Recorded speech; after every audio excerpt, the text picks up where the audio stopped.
Today on Spiritual Awakening Radio, the mystic poetry and teachings of Soamiji Maharaj of Agra, also known as Seth Shiv Dayal Singh, and his guru name was Sant Radhasoami Sahib. But first, a little context, going back a few more centuries, earlier in Indian history. Kabir is believed in India by various followers of Kabir Panths, the paths of Kabir, the Darya Panth, also Sant Mat and various Radha-Swami lineages, to be a kind of guru of the gurus. Kabir is seen as an Adi Guru, a lineage founding master that incarnated during each of the yogas of time, the vast epochs of the ages, to liberate souls here in the material realm, very much like bodhisattvas of compassion in Buddhism. The Darya Sahib group, based in Bihar district, India, is related to the Dharamdas Kabir Panth and has that same view. In addition, they believe that Darya Sahib of Bihar, their great saint, was another incarnation of Kabir during the present Kali Yuga age, apparently a high-maintenance Yuga age, requiring Kabir to come back a second time thus far. Maybe he's due to come back again in the not-too-distant future. Kali Yuga is this vast age that began around the time of Krishna and the Mahabharata War, lasting 430 million years. So rather than being a new age, it's still early yet in this vast time period known as Kali Yuga. The followers of Darya Sahib of Bihar in the Darya Panth quote Darya Sahib as saying that whenever the spiritual path dries up and inner experiences are no longer had in meditation, when Shabd Yoga is no longer being taught, and everything is headed south, as it were, he will come back again and reboot the path once more on planet Earth. So Kabir, and also Kabir in the form of Darya Sahib, keep coming back to the world to reboot the spiritual path every now and then, to keep things going, to bring enlightenment and liberation to souls living in the world.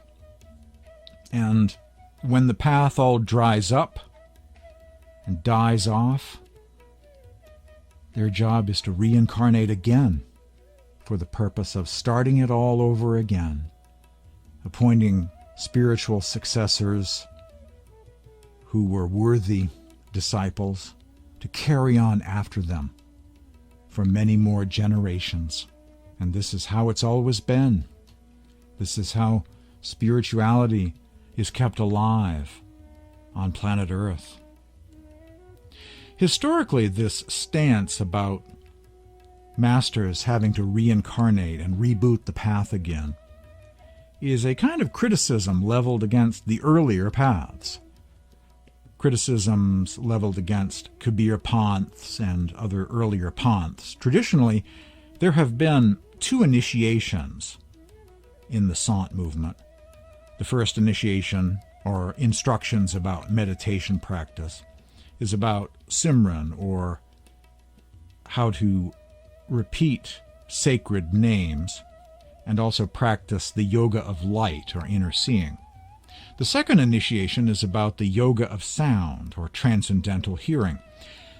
If and when people get established in the light, then and only then they progress on to the sound. They ask for the second initiation into Shabd Yoga, or the yoga of sound. If hardly anyone is seeing light anymore, then they don't progress on to the sound initiation, and eventually hardly anyone has been initiated into the sound. Then the sound initiation starts to no longer be a thing anymore. In the Dadu Panth, for instance, they no longer have a second initiation. They no longer have an initiation into Shabd Yoga or inner sound. I know of a fairly obscure or rare Radha-Swami group that has recently undergone that same process of spiritual forgetfulness. And they no longer get to the sound anymore. And an offshoot from them, another branch of that particular rare path, an even more obscure path, no longer talks about the sound at all. It's not even in their literature, even as empty rhetoric. It's gone. It's forgotten. Spiritual forgetfulness. A veil of forgetfulness settles over. The light has gone out. The embers cool. Thus the rise of the Kabirs, of the Darya Sahibs, of the Sant Tulsi Sahibs, and the rise of the Shiv Dayal Singhs, to come once again as spiritual iconoclasts to renew the spiritual path on planet Earth during this age of Kali Yuga.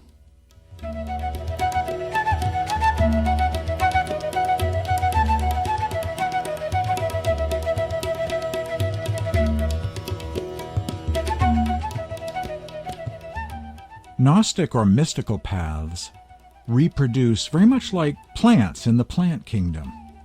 At first, there are green shoots and blossoming flowers. Eventually, seeds float off. Plants wither and die, but not before reproducing. And someplace else, a seed takes off, and a flower blooms. And thus, for another epoch of time, life carries on. Mystical paths are like that. They go through all of the same stages of death and rebirth. A young path, a middle-aged path, an elderly path. The light that was burning bright eventually fades to cooling embers and cold ashes eventually. But the light is carrying on someplace else. Crisis and renewal, death and rebirth. That's how mystical paths have always reproduced themselves on planet Earth, very much like the plant kingdom does.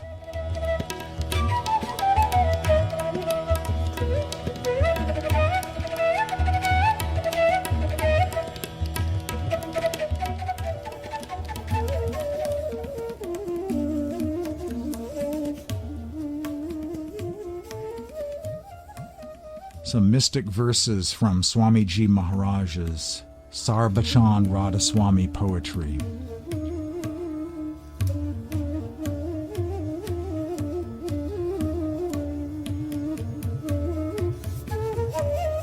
It does not matter if your bhakti is imperfect. Perform bhakti.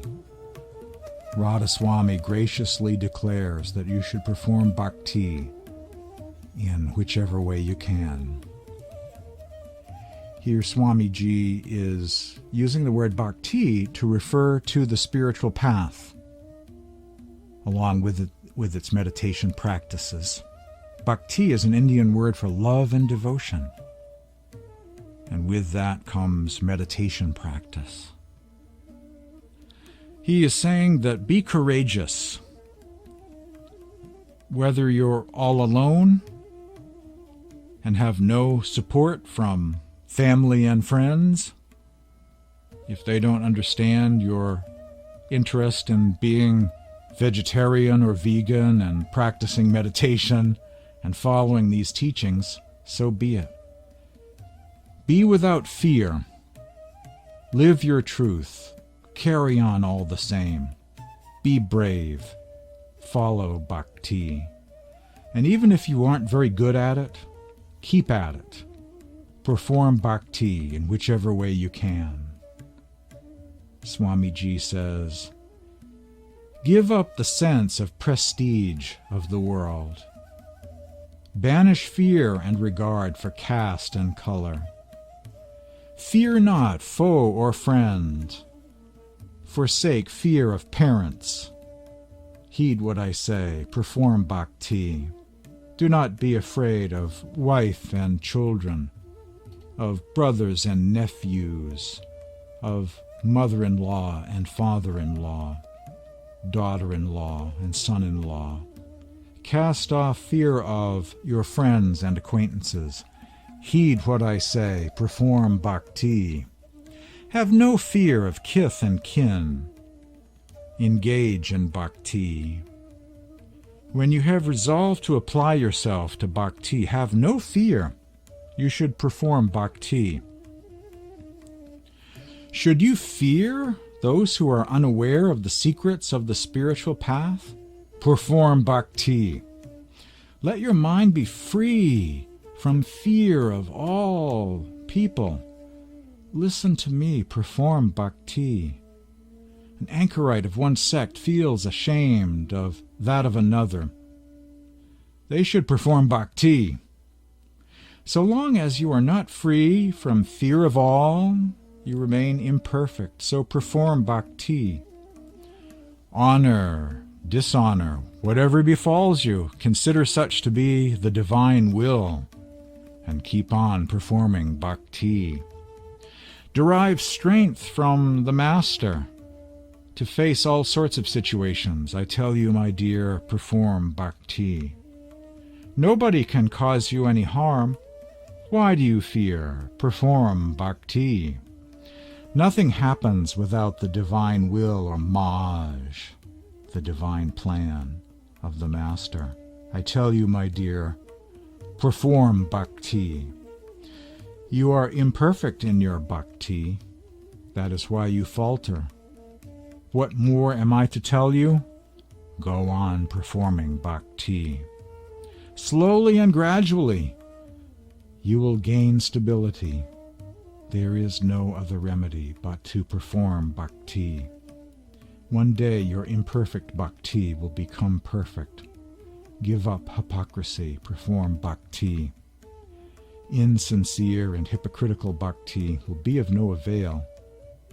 It does not matter if your bhakti is imperfect. Perform bhakti.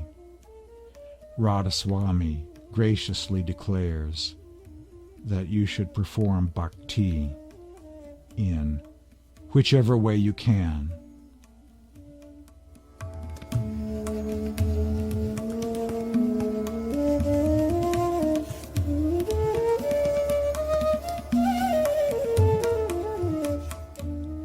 O Radha-Swami, O Lord of the soul, I beseech thee with folded hands to hear my prayer.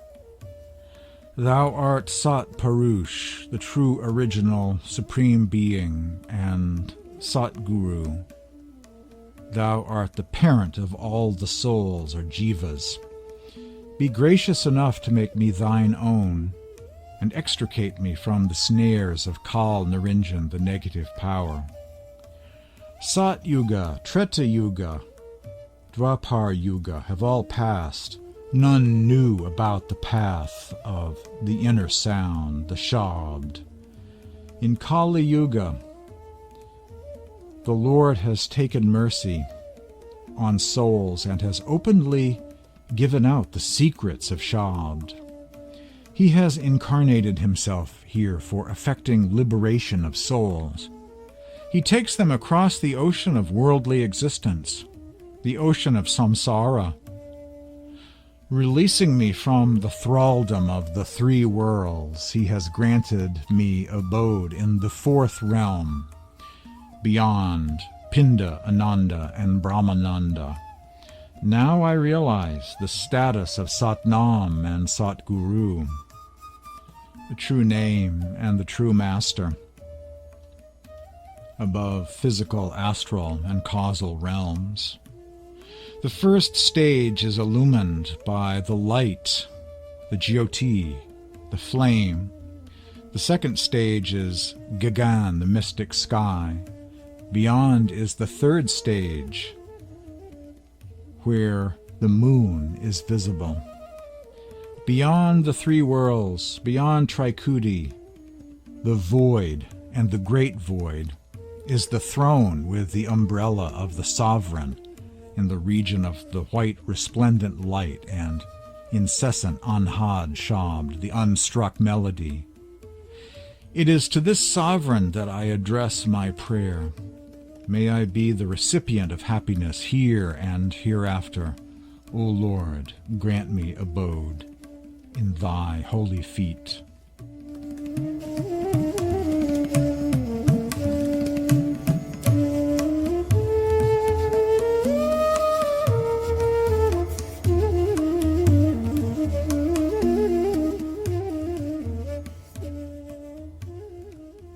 Many prominent disciples of Soamiji Maharaj, both men and women, humbly requested him to explain his teachings in their own language and easy terms.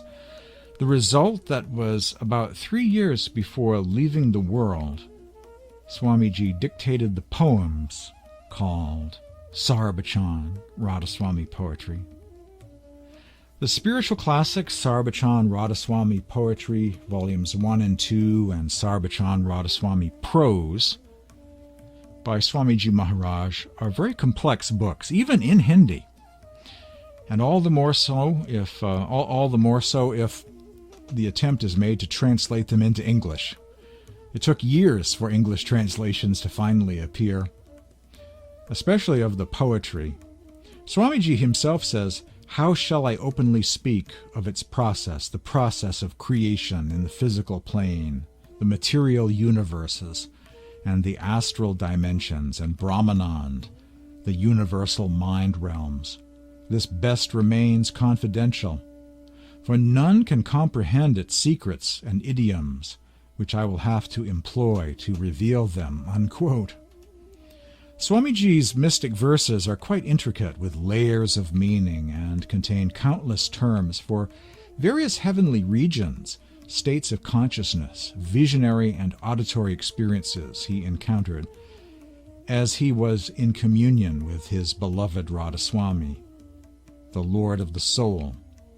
The Sar Bachan Radhasoami poetry is a most otherworldly, heavenly document, based upon Swamiji's own inner travels for the most part, attainments and spiritual realizations. For about 15 years, Soamiji Maharaj used to shut himself up in a room, which is within another room, a meditation room within a room of his home in Agra, a meditation chamber.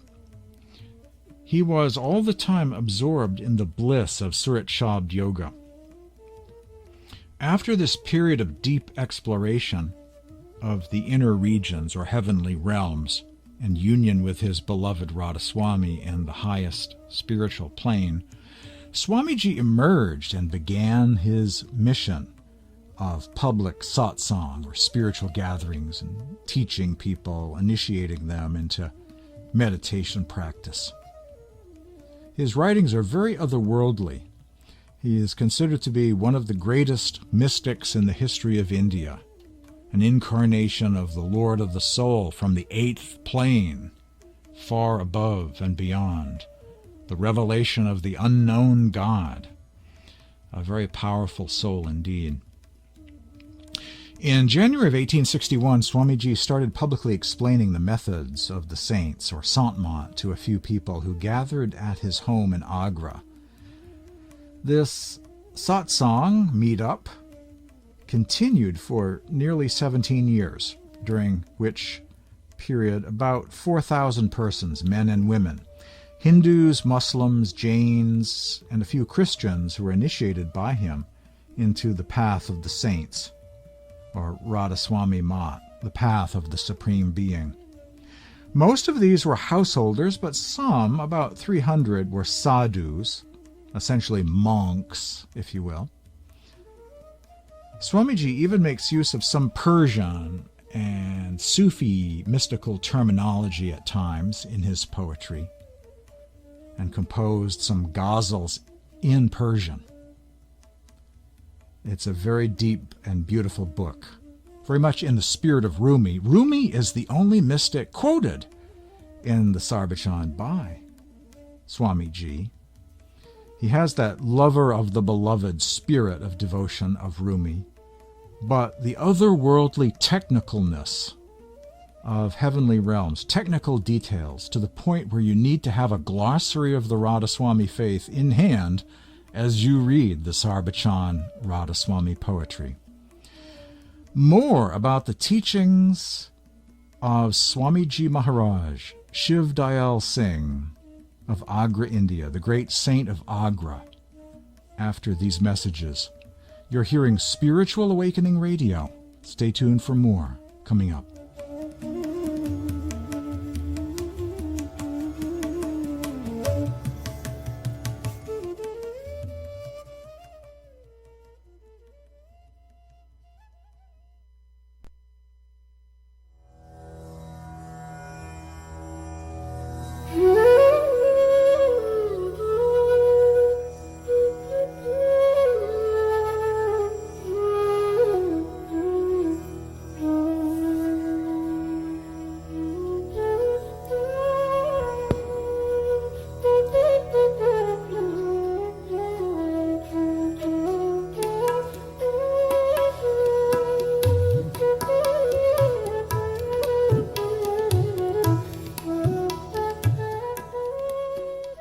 Welcome back to Spiritual Awakening Radio. Spiritual paths go through stages of crisis and renewal, of death and rebirth. Sometimes the flame burns brightly, but sooner or later it will burn out. But a new flame or other flames will appear elsewhere, and thus things promulgate for another generation. I am reminded of that movie Awakenings with Robin Williams. A miracle drug reverses Alzheimer's, and patients that were in a comatose state awaken and have a brightness in their eyes, and they're back. But sometimes that miracle medication wears off, and back to the world of Alzheimer's, and they go back to that semi-conscious state once again. When the spiritual path goes into that state of forgetfulness and loses its own self, in the teachings of the saints of India, what happens is a master will come again and reboot the path. Earlier I mentioned the name Sant Darya Sahib of Bihar as a reincarnation of Kabir during this Kali Yuga age. This is triggered when the discipline of the sound current gets lost in a spiritual movement or culture. I explain this to you, says Darya Sahib of Bihar. As long as the discipline of the sound current is preserved unadulterated, the line of succession will truly continue. But when it is mixed with outer rituals and the display of external garbs or appearances, my sound current will part company, my divine essence will depart, and the souls will go into the mouth of Kal. Then I shall come to this world, and I shall proclaim the teaching of the sound current again. Proclaiming the teaching, I shall found this line of succession. And emancipating the souls, I shall take them to my abode. For eons I have been coming, and imparting the teaching of the true sound current, says Darya Sahib of Bihar.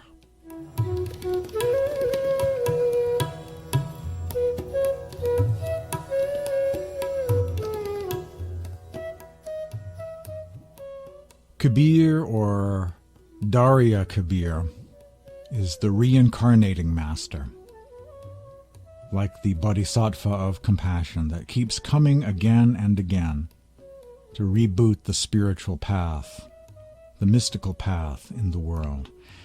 That expression, mouth of Kal, going into the mouth of Kal, that's an Indian expression. If one does not see the light or hear the sound, there is the danger of going into the mouth of Kal, or the negative power, the Lord of death, the Lord of illusion, the Lord of time. Maya, or illusion, gets the upper hand. One falls into illusion. The physical plane is described as the realm of illusion, or Maya, and it is the job of the living master to liberate souls from the illusion of Kal Niranjan, the Lord of time, death, and illusion. This is from Seth Shiv Dayal Singh, also known as Sant Radhasoami Sahib, Soamiji Maharaj, the great saint of Agra. This world is perishable, and so also is all that pertains to it. A wise man is he who, having closely examined the nature of existence here, has realized that it is all transitory and illusory, and concentrated his human form by devoting himself to bhajan and simran, that is to say, the repetition of the holy name of the Supreme Being, and listening to the inner sounds during meditation, and who, taking the fullest advantage of the various faculties which the Supreme Father has graciously endowed him with, has translated the invaluable jewel within him, which is Surat, or the spirit, or the essence of his being, to its original abode. That's a paragraph from the beginning of Sar Bachan Radhasoami poetry, or prose rather, the beginning of volume 1 of the prose, which really encapsulates the whole essence of the book. The Gnostic call, the Gnostic message. This world is perishable. It's all illusion. It's all transitory.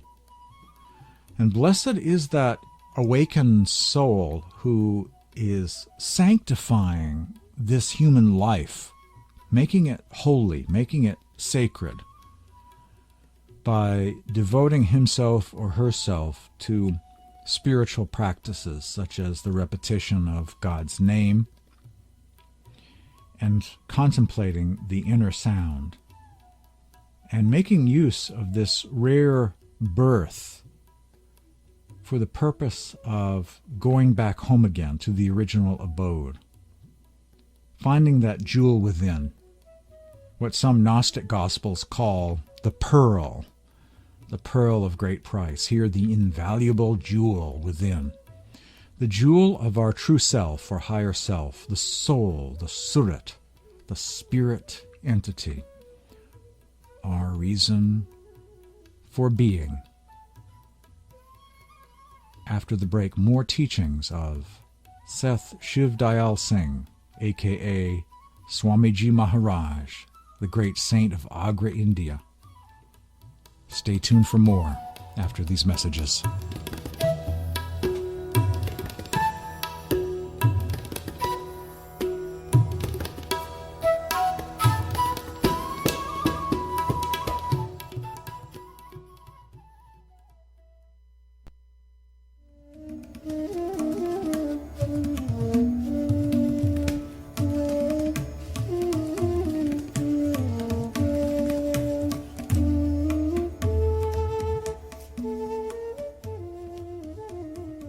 In his Sar Bachan Radhasoami poetry, Soamiji Maharaj, the great saint of Agra, once said, Radha-Swami, the Lord of the soul, elevates the Surat, the spirit entity, the soul, to heavenly regions. Radha-Swami, the Lord of the soul, enables us to meet Khuda, or God, within us. Khuda is a name of God from the Urdu language, a favorite name of God used by Muslim mystics known as Sufis. And during the 19th century in Agra, Seth Shiv Dayal Singh indeed had many Sufi disciples. Radha-Swami enables us to meet Khuda, or God, within us. The following is from the book Prem Updesh Radhasoami, or Love, Discourses, or Instruction by the Lord of the Soul, authored by Huzur Maharaj Raisalagram, disciple and a successor of Soami Ji. The practices which have been taught for purifying the spirit and making it ascend upwards should be performed regularly with feelings of love, intense love and yearning, love for and faith in the Supreme Being, the merciful Lord of the Soul, Radha-Swami Dayal, and Sant Sat Guru, or Master, will gradually go on increasing in the company, or Satsang, of sincere and devoted practitioners. Bliss and joy will also be experienced in the performance of meditation practices. If love and yearning are intense, the Sant Sat Guru will, by his will, grant his vision and grace. He will advance the practitioner in his meditation practices by helping him internally as well as externally. Huzur Maharaj Raisalagram Bahadur.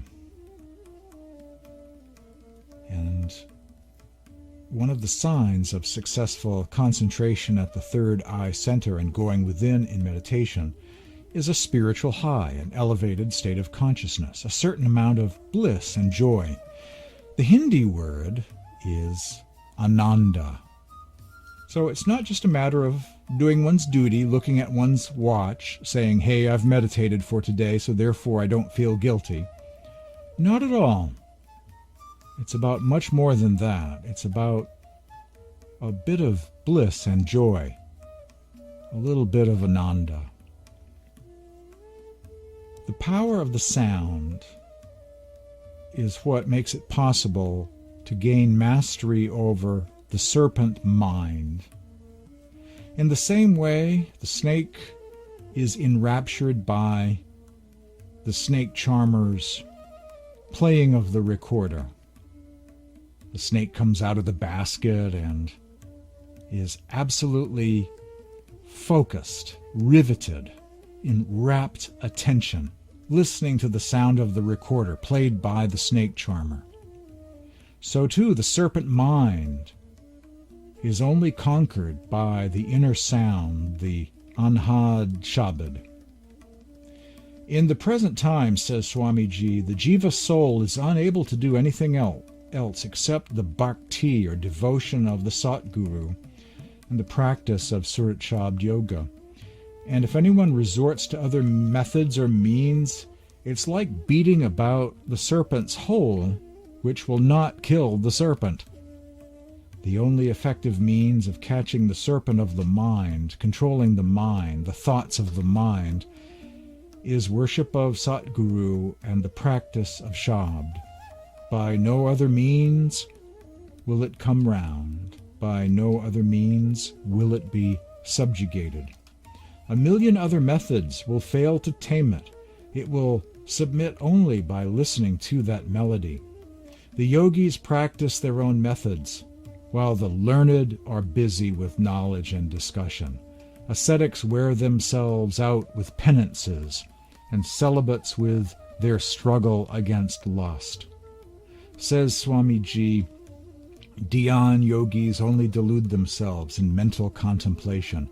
Priests read and recite scriptures. They too waste their energies in learning and preaching. Intellect and cleverness are of no avail. Scholars have to repent in the end. No other practice will work for you. Only the practice of Shabd will unite you with the Supreme Being. When a disciple with longing in his heart meets a master who knows the secret of Shabd, the secret of the sound current, and the disciple devotes himself to the practice of Shabd, the meditation of the sound current, only then will his mind begin to be controlled. Indulgence in passions is futile, so sacrifice your body and mind at the altar of love, at the altar of bhakti. The passionate and the deceitful can never put their faith in the Shabd melody, for this melody comes from the highest heaven, and rare is the soldier saint who catches it. He brings his mind into submission, gains command of it, gains mastery over his thought, and besieges the fortress of the sky of Trikuti, the causal plane of the three worlds. Beyond that is the trench of Sun, the void, and then the plateau which marks the boundary of Mahasun, the great void. Then the soul breaks open the gate of Banwar Gufa, the swirling vortex, the revolving cave, through which the Master shows it, the Lord's crystal palace. The spectacle there is utterly fascinating. Each ray glows with the light of a sun. Each sun glows with a novel light. Each moon projects a million images. The firmament of the heavens of the heart is illumined by the light of higher realms, reflecting through billions of inner skies. There is a mysterious twist to the whole play, only to be witnessed by a rare Gurumukh, faithful disciple who has reversed the downward flow of his attention, says Soamiji Maharaj in his Sar Bachan Radhasoami poetry, about the merits of meditating upon the inner sound to concentrate the serpent mind. By no other means will it come round. After these messages, more from the teachings of Soamiji Maharaj, the great saint of Agra.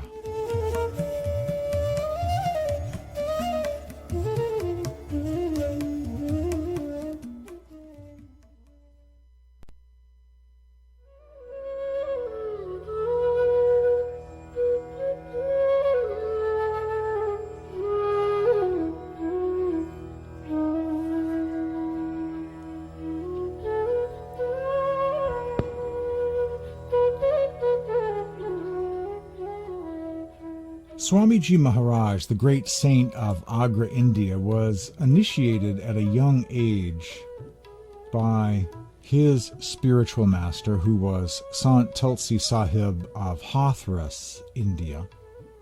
Hathras is not too far away from Agra. And Swamiji spent many years meditating in a small room, a room within a room. Swamiji's mystical meditation room within a room. From childhood, Swamiji Maharaj used to shut himself up in a small room, which is at the back of another room on the ground floor of his house. For light and air, there is a small aperture.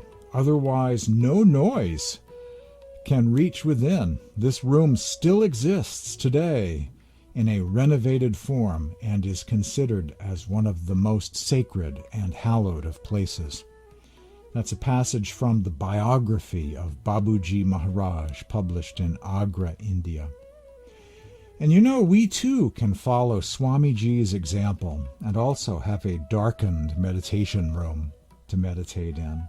A great idea. So, in other words, Swamiji spent much of his life meditating in that room. Earlier, I shared a paragraph that mentioned that period of time between the death of his guru and his emergence as a guru, that he spent that 15 or 17-year period meditating in that very special darkened room after the death of Tulsi Sahib in 1843, and just before he began his own ministry. His public ministry actually began in 1861. Between those two dates, 1843 and 1861, Swamiji devoted a lot of time to meditation in that room within a room. Swamiji, during that period after the death of Tulsi Sahib, also attended satsang in Lucknow and was very devoted to a spiritual successor guru of Tulsi Sahib by the name of Gudhari Sahib, and supported Gudhari's mission.